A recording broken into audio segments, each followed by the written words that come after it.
क्या आपको भी क्वाड्रेटिक इक्वेशन मुश्किल और कंफ्यूजिंग लगती है? डोंट वरी, इस वीडियो में हम इसे ईजिली और क्विकली सॉल्व करना सीखेंगे। वी विल कवर एवरीथिंग जिससे आप क्वाड्रेटिक इक्वेशन में मास्टर हो जाएंगे। ये वीडियो यूज़फुल होगी class 9th 10th olympiad prep competitive exams preparation में। इस वीडियो में हम ये सब टॉपिक कवर करेंगे। So get ready with your pen and notebook. चलिए स्टार्ट करते हैं। व्हाट इज़ क्वाड्रेटिक इक्वेशन की क्वाड्रेटिक इक्वेशन होती क्या है? क्वाड्रेटिक इक्वेशन होती है इस फॉर्म में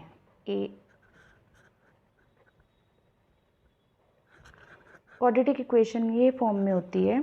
इसमें क्या होता है, ए बी और सी ये रियल नंबर्स होते हैं। एग्जाम्पल के लिए हम लेते हैं x² + 5x + 6, तो ये क्वाड्रेटिक इक्वेशन है।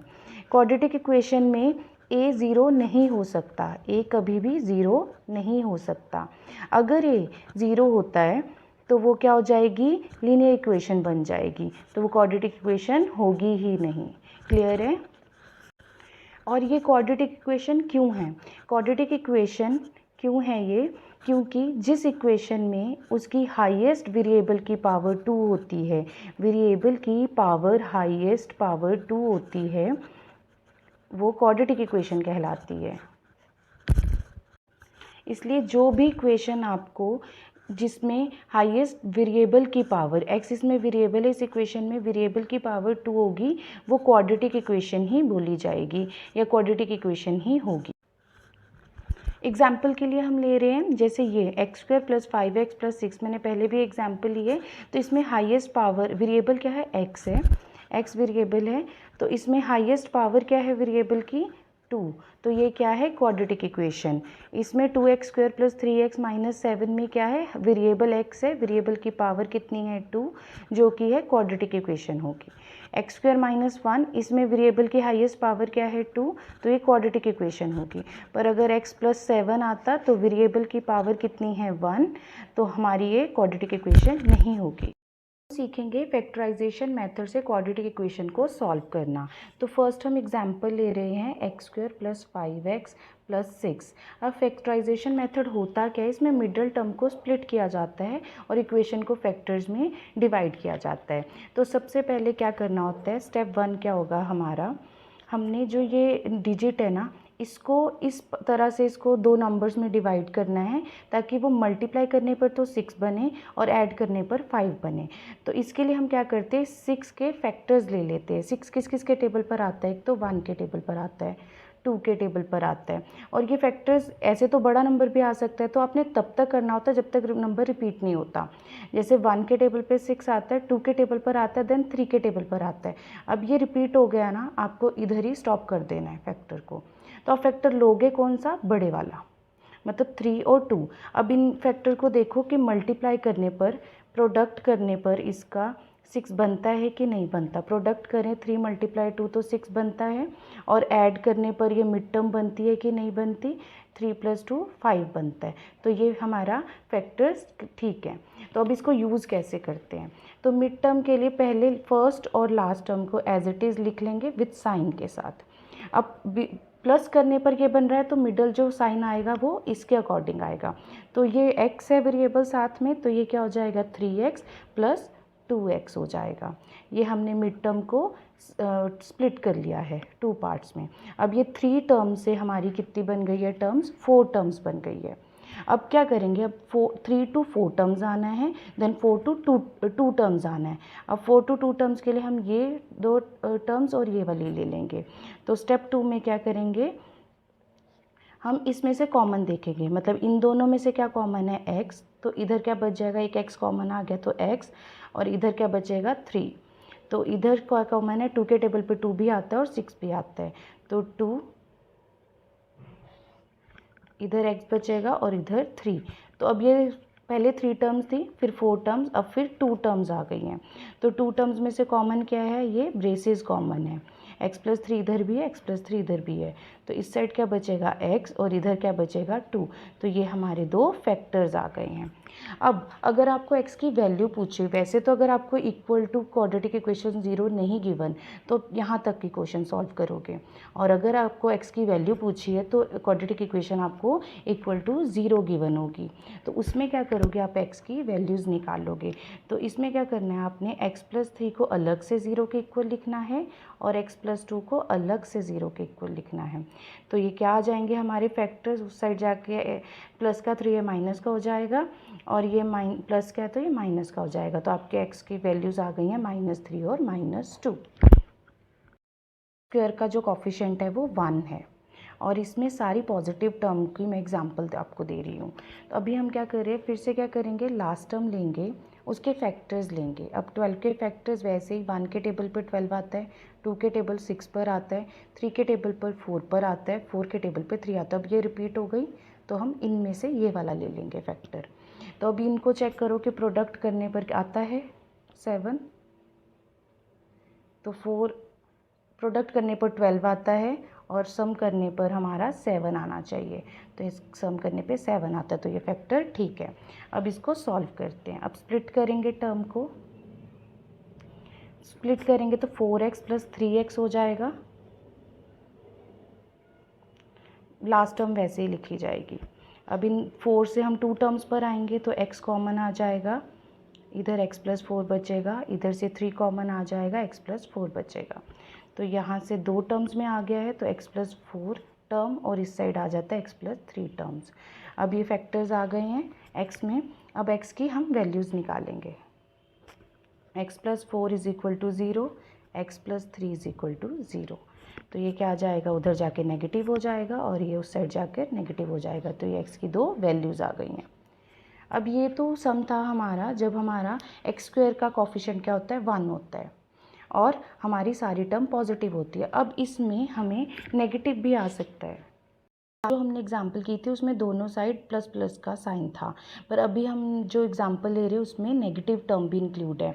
तो इसको कैसे सॉल्व करना है, सिमिलरली हमने जो कांस्टेंट टर्म है उसको लेना है, उसके फैक्टर्स निकालना। 1 के टेबल पे 36 पर जाता है, 2 के टेबल पर 18 पर जाता है 36, 3 के टेबल पे जाता है 12 पर, 4 के टेबल पे जाता है 9 पे, देन 5, 6 के टेबल पे 6 पर जाता है, देन 7 के टेबल पे नहीं जाता है, 8 के टेबल पे नहीं जाता है, 9 के टेबल फिर जाता है 4 पर। अब ये दोनों रिपीटेटिव है तो हम कौन सा लेंगे, ये वाला लेंगे, रिपीट होता है। तो अब इनको ऐड करके और माइनस करके प्रोडक्ट करके और सम करके देखना है कि ये आता है कि नहीं आता। जब हम 9 और 4 को मल्टीप्लाई करेंगे तो 36 आता है, जब इन दोनों को ऐड किया जाएगा तो 13 आता है। तो ये क्लियर सही है फैक्टर्स हमारे 36 के। तो अब इसको स्प्लिट कैसे करेंगे, फर्स्ट टर्म और लास्ट टर्म विद ऐसे ही लिखनी है। लास्ट टर्म हमने साइन के साथ लिखनी है, और फर्स्ट टर्म के बाद भी जो साइन आ रहा है हमने वही वाला साइन लेना है। अब इनमें क्या करना है, 13 आता है प्लस करके आता है, और साइन रूल क्या होता है कि जब दो टर्म्स माइनस माइनस होती है तो वो प्लस होती है। तो फर्स्ट साइन तो हमने यही वाला लेना है जो मिड टर्म के साथ होगा, और बड़ा क्या है 9, तो 9x। अब 9x में हम अगर 4x प्लस करेंगे तभी हमारा 13 बनेगा।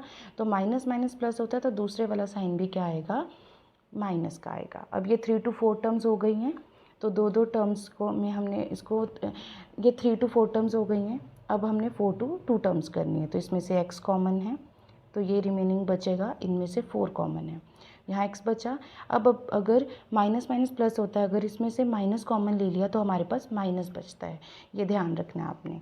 अब ये 2 टर्म में से हम ब्रेसेस कॉमन ले लेंगे तो हमारे पास क्या बच जाएगा, ये आंसर। इसको हम 0 के इक्वल करेंगे, x की वैल्यू 9 आएगी, और x - 4 को 0 के इक्वल करेंगे तो x की वैल्यू 4 आएगी। ये 2 वैल्यूज़ आ गई हैं। नेक्स्ट एग्जाम्पल हम ले रहे हैं जिसमें x² का कॉफिशिएंट 1 नहीं होता। x² का कॉफिशिएंट क्या है, 1 नहीं है। इसमें जैसे कोई भी नंबर भी आ सकता है, तो हम क्या ले रहे हैं, जैसे 2x² है तो पहले हमने जो क्वेश्चंस किए थे वो सिंपल x² प्लस टर्म्स वाले किए थे।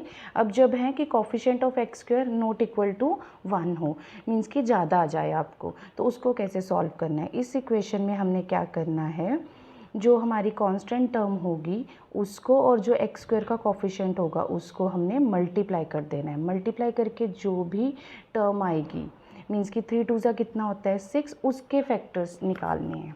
अब 6 के फैक्टर्स हमने पहले भी निकाले हैं, 2 × 3 और 3 × 2। तो हम इन दोनों को ऐड करके अब देखेंगे कि आते हैं कि नहीं आते। अब 3 + 2 करो तो 7 नहीं बनता है, तो 6 का और कौन सा फैक्टर होता है 1 × 6। तो इसको प्लस या माइनस करके देखते हैं।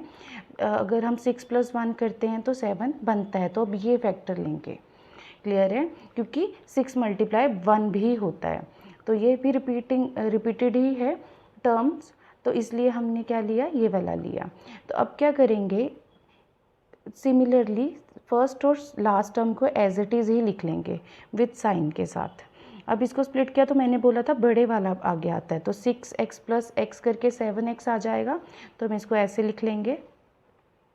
अब 3 to 4 टर्म्स बन गई हैं, तो हम इनमें 4 to 2 टर्म्स बनाएंगे। इसमें से कॉमन आएगा 2 और x, तो इधर क्या बच जाएगा x और इधर क्या आ जाएगा 3x से x ख़त्म हो जाएगा। तो इसमें से कुछ कॉमन नहीं है, अगर किसी टर्म में कुछ कॉमन नहीं आता तो हम 1 लेते हैं। अब 2 टर्म्स में चेंज हो गया, अब 2 टर्म्स में हम ब्रेसेस कॉमन ले लेंगे और इसको सॉल्व कर लेंगे। अब ये हमारे x के फैक्टर्स आ गए हैं, तो अब x में हम क्या करेंगे, इसको = 0 रखेंगे और x की वैल्यू फाइंड आउट करेंगे। तो x की वैल्यू क्या आ गई -3, और ये क्या आ गई हमारी, x के साथ 2 मल्टीप्लाई हो रहा है, उधर जाकर डिवाइड हो जाएगा, तो ये हमारी x की 2 वैल्यूज़ आ गई हैं। एग्जाम्पल ले रहे हैं, जब x² का कोफिशिएंट 1 नहीं होता तो हमने क्या करना है, उसमें x² के कोफिशिएंट को और कांस्टेंट टर्म को मल्टीप्लाई कर देना है।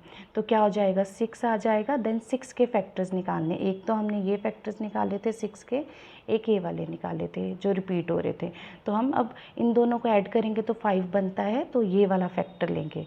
अब फर्स्ट टर्म और लास्ट टर्म को एज इट इज़ लिखेंगे विथ साइन के साथ, फर्स्ट टर्म को उसके नेक्स्ट वाले साइन के साथ। अब स्प्लिट करना है मिडल टर्म को, तो मिडल टर्म में क्या लेंगे, 3 और 2 को प्लस करने पर आएगा, और माइनस फर्स्ट टर्म कौन सी लिखते हैं, बड़ी वाली 3x, दोनों में से जो बड़ा होता है, 3 बड़ा है तो 3x आएगा। अब नेक्स्ट क्या आएगा, क्योंकि प्लस करना है, साइन उस पर डिपेंड करता है, तो माइनस माइनस प्लस होता है, इसलिए माइनस आएगा। अब 3 to 4 टर्म्स बन गई हैं, अब इनको 2 टर्म्स में स्प्लिट करेंगे, तो इसमें क्या 3x कॉमन आएगा, इसमें से 2 कॉमन आएगा, इधर से -2 कॉमन आ गया तो x बचा, प्लस में से माइनस ले लिया तो माइनस बचा, 2 कॉमन आ गया तो 1। अब 2 टर्म्स में से हम ब्रेसेस कॉमन ले लेंगे, तो 3x - 2, ये हमारे ब्रेसेस फैक्टर्स आ गए हैं x के। अब x की वैल्यूज़ निकालेंगे, तो ये आ गया पॉजिटिव x की वैल्यू, और ये आ जाएगी 3x, उस साइड जाकर 2 पॉजिटिव हो जाएगा और 3 उधर जाकर डिवाइड हो जाएगा, तो x की 2 वैल्यूज़ आ गई हैं हमारी। से फैक्टराइजेशन मेथड से ईजिली इक्वेशन सॉल्व हो जाएंगी। इसमें एक बात आपको हमेशा ध्यान रखनी है कि अगर मिडल टर्म ईजिली स्प्लिट हो रही है तो आप ये मेथड यूज़ करो। अगर ईजिली मिडल टर्म स्प्लिट नहीं हो रही है तो हम अदर मेथड्स यूज़ करेंगे, जैसे completing the square quadratic formula, तो उसको हम नेक्स्ट वीडियो में कवर करेंगे। कांस्टेंट टर्म लेनी है, तो 3 को हम रूट फॉर्म में कैसे लिख सकते हैं, सबसे पहले तो मिडल टर्म में रूट है ना, 3 रूट है, तो 3 क्या होता है, रूट × 3 रूट = 3 होता है।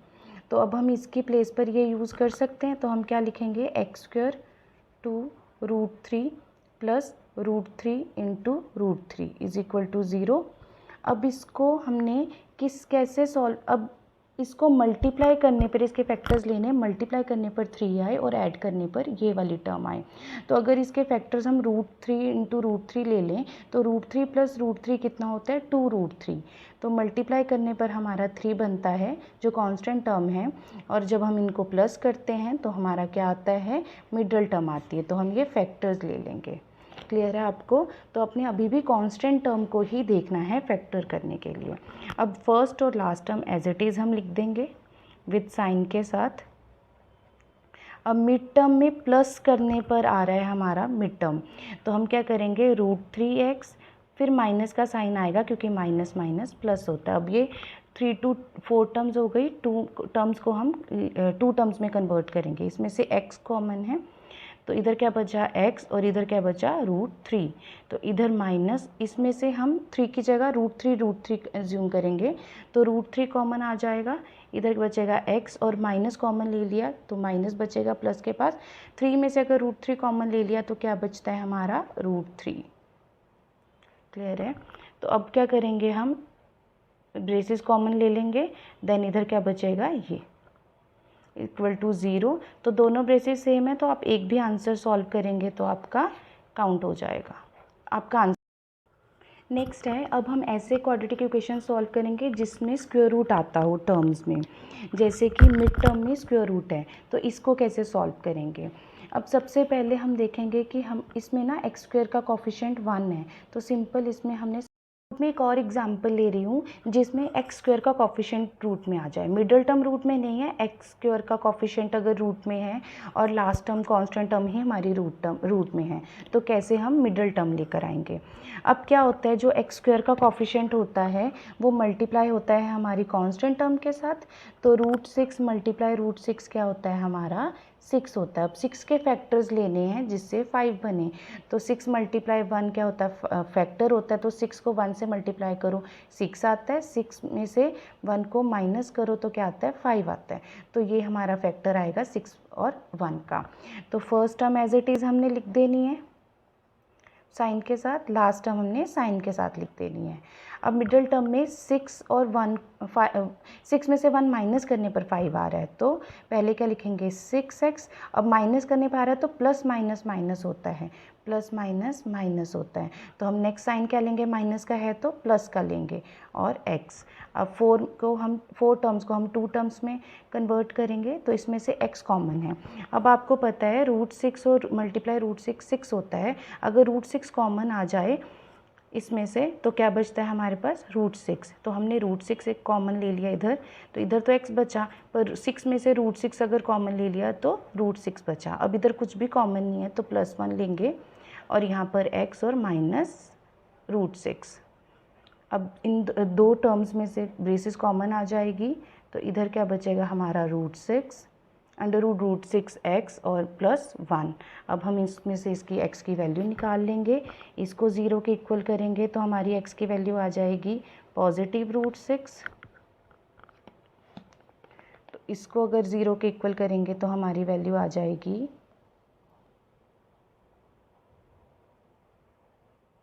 -1/√6। क्लियर है।